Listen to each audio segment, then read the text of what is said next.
मैं doctor Rashmi Agrawal, associate professor history, SME government PG college Nathdwara से हम फर्स्ट ईयर हिस्ट्री का second paper history of India 1000 से 1760 जिसका कालखंड है उसका अध्ययन कर रहे हैं।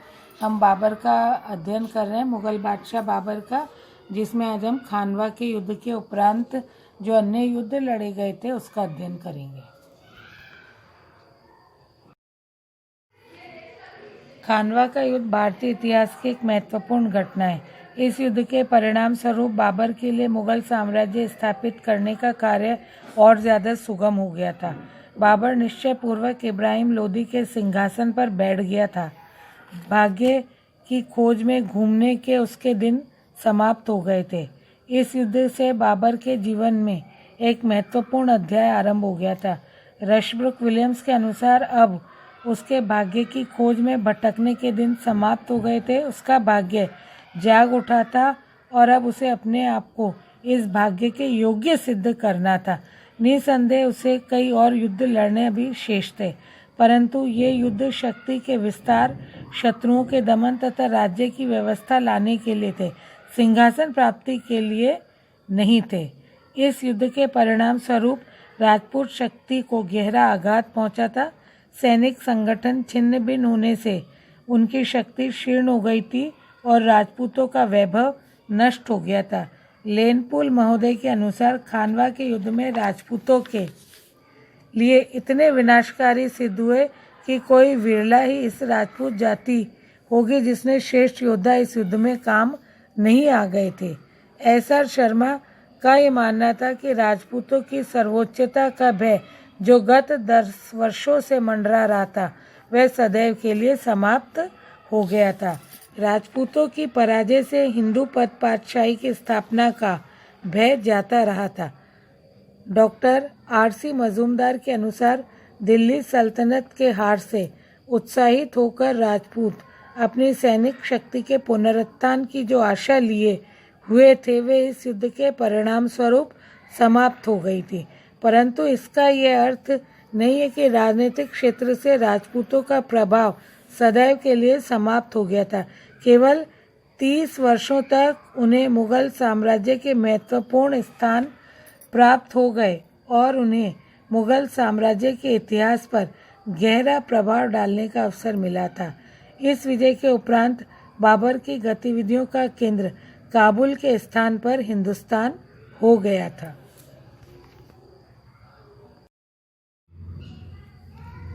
घाघरा का युद्ध 6 मई 1529 ईस्वी को।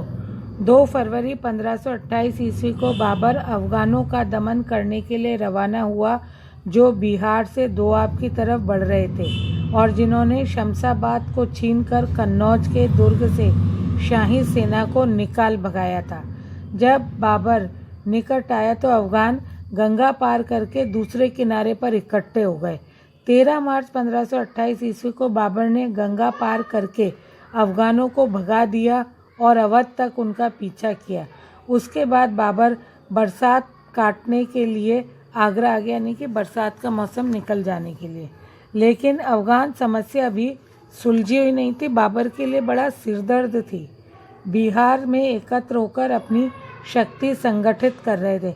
इब्राहिम लोदी का भाई महमूद लोदी इन अफगानों से जा मिला था और उसके अफगानों की 1 लाख सेना इकट्ठी कर ली थी और चुनार की ओर वे आगे बढ़ रहे थे।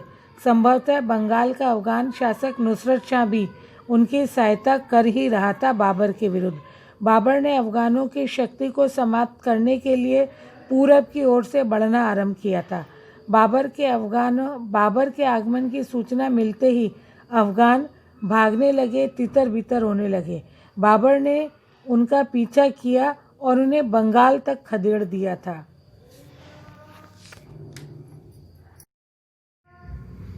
बाबर अफगानों के विद्रोह को हमेशा के लिए समाप्त करना चाहता था, अतः बाबर ने उनसे युद्ध करने का निश्चय किया। उसने पत्र व्यवहार के द्वारा बंगाल के शासक नुसरत शाह से समझौता करने का प्रयत्न किया, जिससे वे महमूद लोदी और उसके समर्थकों की सहायता न कर सके, परंतु उसका कोई परिणाम नहीं निकला। अंत में 6 मई 1529 ईस्वी को घाघरा के तट पर अफगानों से युद्ध हुआ। इस घमासान लड़ाई में दोनों ने एक दूसरे की संप्रभुता और सीमाओं को स्वीकार कर लिया था। नुसरत शाह ने यह वायदा किया कि वह बाबर के शत्रुओं को अपने यहाँ शरण नहीं देगा। घाघरा का युद्ध बाबर का अंतिम महत्वपूर्ण युद्ध था।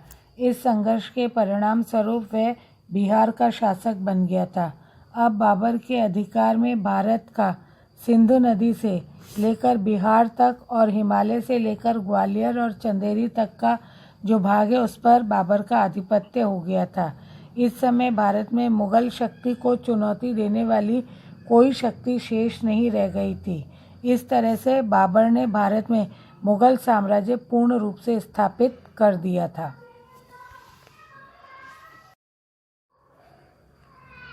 मुगल बादशाह बाबर की मृत्यु, उसके अंतिम दिन। बाबर के जीवन में थोड़े से दिन शेष थे। निरंतर युद्धों के कारण, इधर उधर भटकते रहने के कारण, अत्यधिक मद्यपान के कारण उसका स्वास्थ्य काफ़ी गिर गया था।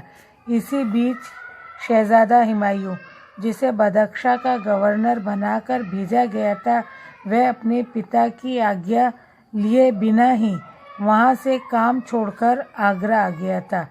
इसके बाद उसे उसकी जागीर संभल जाने की आज्ञा दे दी गई थी। वहाँ पहुंचकर वह बीमार पड़ गया था। यानी कि कहने का मतलब ये है कि जब वह बदख्शां से हिंदुस्तान आया तो बाबर ने उसे संभल की जागीर देकर वहाँ भेज दिया था काम करने के लिए, किंतु वह वहाँ बीमार पड़ गया और इसके कारण उसे वापस आगरा लौटना पड़ा। उसके स्वास्थ्य में कोई सुधार नहीं हो रहा था और शहजादा हुमायूं निरंतर बीमार होता जा रहा था। ऐसी स्थिति में बाबर ने फ़कीर अबू बका की सलाह पर भगवान से या खुदा से ये प्रार्थना करनी शुरू की या ये दुआ करनी शुरू की कि हुमायूं के बदले आप उसके प्राण स्वीकार कर लें।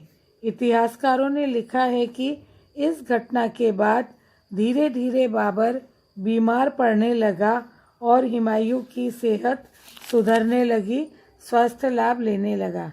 जबकि डॉक्टर एस.आर. शर्मा का ये मानना है कि हुमायूं की बीमारी के ठीक हो जाने के 6 माह पश्चात बाबर बीमार हुआ था और उसका हुमायूं की बीमारी से कोई संबंध नहीं था।